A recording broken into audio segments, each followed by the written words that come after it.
ये गोटे अभिप्राय लेके आपण प्रश्न देलु आपण समस्ते आइछथि आपण बहुत बहुत धन्यवाद स्वागत करथिबो। पतंजलि योगपीठ हरिद्वार रे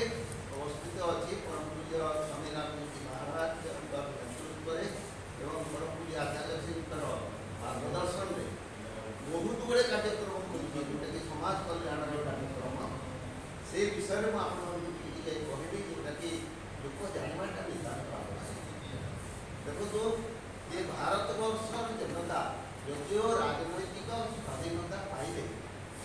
किंतु ओम प्रणाम मु राधामाधव पहिदार पतंजलि योग समिति ओडिशार राज्य प्रभारी मोर घर संबलपुर बलांगीर आम 10व विश्व योग दिवस पालन 21 तारिख में करमर ITI परिसर भितर होची आम मैंने चेष्टा करुचु आमर मोर सहयोगी मैंने समस्ते एकदम एकांत भाव में अविराम रे से चेष्टा करुँच आम 2000 रु 3000 पर्यंत सेने एटेंडेंस हवा दरकार तेरे गोटे वार्ता जावा बलांगीर सहर प्रत्येक नागरिक पाखु ये पतंजलि योग समिति समाज कल्याण लगी किसी गोटे करुँच किंतु से आपण मान सहयोग दरकार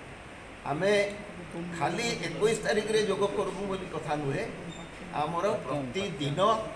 प्रत्येक नागरिकर दैनंदिन जीवन शैली रे ब्रह्म मुहूर्त 1 घंटा योग करवाटा आमर लक्ष्य आपण माने भी जेन माने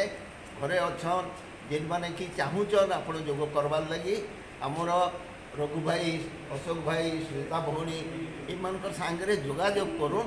आमे आपण पाखे पहुँच आमर टीम जीवा आपण मानक योग शिखाबा एवं आपण जहाँ फल पाइबे ताकू किंतु आपण समस्त पाखे पहुँचे देवाटा आपण मैंने टी आमको सहयोग करेंगे एति आपण मानक आम दायित्व दौचु।